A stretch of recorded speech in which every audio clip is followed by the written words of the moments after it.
Kadang bil. Bismillahirrahmanirrahim. Assalamualaikum warahmatullahi wabarakatuh. Waalaikumsalam warahmatullahi wabarakatuh. Di sini kami akan mempresentasikan tentang pengenalan Internet of Things dan juga implementasinya. Kelompok kami terdiri dari yang pertama ada Irfan Dwi Wijaya, yang kedua ada Devani Adi Perbana, yang ketiga ada Madrian Putra, kemudian ada Danova Wasgi Menastian, dan saya sendiri Muhammad Sasenwar. Untuk yang pertama saya akan menjelaskan tentang IoT itu sendiri. Internet of Things adalah jaringan dari benda-benda yang saling terhubung satu sama lain melalui internet dan berkomunikasi secara mandiri tanpa campur tangan manusia. Internet of Things atau dikenal juga dengan singkatan IoT merupakan sebuah konsep yang bertujuan untuk memperluas manfaat dari konektivitas internet yang tersambung secara terus-menerus.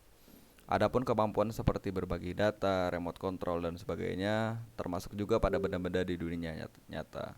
Contohnya bahan pangan, elektronik, koleksi, peralatan apa saja juga termasuk benda hidup yang semuanya tersambung ke jaringan lokal dan global melalui sensor yang tertanam dan selalu aktif.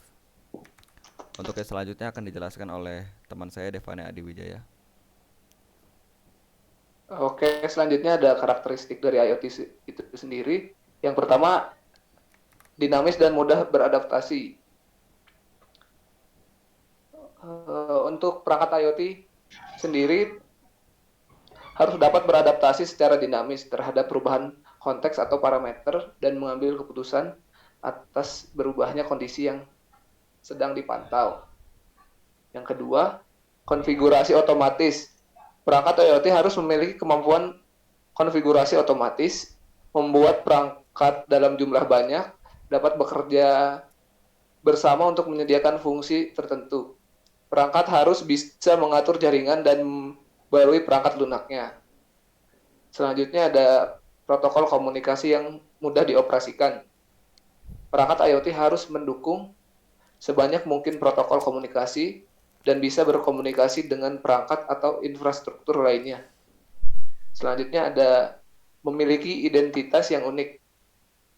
Masing-masing perangkat IoT punya identitas yang unik dan pemindai identitas yang unik juga. Misalnya alamat IP, sistem IoT memiliki antarmuka yang dapat berkomunikasi dengan pengguna untuk memberikan akses ke pengguna untuk mengubah konfigurasi perangkat, memantau status sistem, dan mengontrol sistem tersebut dari jarak jauh bekerja sama dengan infrastruktur kontrol lainnya serta konfigurasi dan manajemen.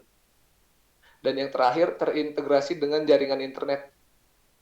Perangkat IoT biasanya terhubung dengan jaringan informasi untuk bertukar data dan berkomunikasi dengan perangkat lain dalam sistem atau antar sistem.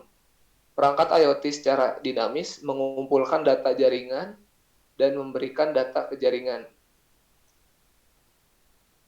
Baik, selanjutnya proyek yang akan dikerjakan akan dijelaskan oleh rekan saya. Oke, selanjutnya saya akan menjelaskan proyek yang akan dikerjakan. Yang pertama itu untuk sensor jarak yang menggunakan sensor yaitu sensor ultrasonik. Sensor jarak yang dibuat pada proyek kali ini merupakan sensor yang menggunakan sensor ultrasonik di mana dapat dimanfaatkan untuk smart parking pada implementasi IoT dengan melakukan simulasi sederhana sebelum implementasi nyata, maka kita dapat melihat apakah konsep dan ide ini dapat bekerja atau tidak. Untuk selanjutnya ada alat yang digunakan. Yang pertama adalah ada Arduino Uno. Arduino Uno ini adalah perangkat prototipe yang bisa dikembangkan secara bebas berdasarkan perangkat keras dan perangkat lunak yang mudah digunakan.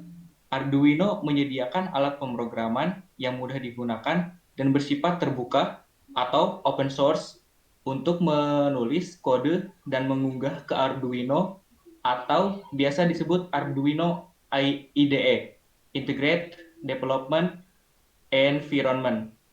Yang kedua ada resistor. Resistor ini adalah komponen elektronika pasif yang memiliki nilai resistensi atau hambatan tertentu yang berfungsi untuk membatasi dan mengatur arus listrik dalam suatu rangkaian elektronika. Yang ketiga, ada LED. Yang keempat, ada buzzer. Yang kelima, ada breadboard small. Yang keenam, ada ultrasonic sensor. Ultrasonic sensor ini adalah sensor yang bekerja berdasarkan prinsip pantulan gelombang suara dan digunakan untuk mendeteksi keberadaan suatu objek atau benda tertentu di depan frekuensi kerja pada daerah di atas gelombang suara dari sekitar 20 kHz hingga 2 MHz. Untuk penjelasan selanjutnya akan dijelaskan oleh rekan saya, yaitu Adrian. Oke, baiklah. Di sini saya akan menjelaskan platform yang akan digunakan. Platform yang akan digunakan untuk membangun alat ini adalah Tinkercad. Tinkercad digunakan sebagai media simulasi sebelum alat yang sebenarnya dibangun. Tinkercad sendiri merupakan platform 3 dimensi yang dapat mempermudah kita membangun sebuah perangkat IoT sederhana. Selain membuat proyek, kita juga bisa mempublikasikan proyek yang kita buat sehingga bisa dilihat oleh pengguna Tinkercad lain.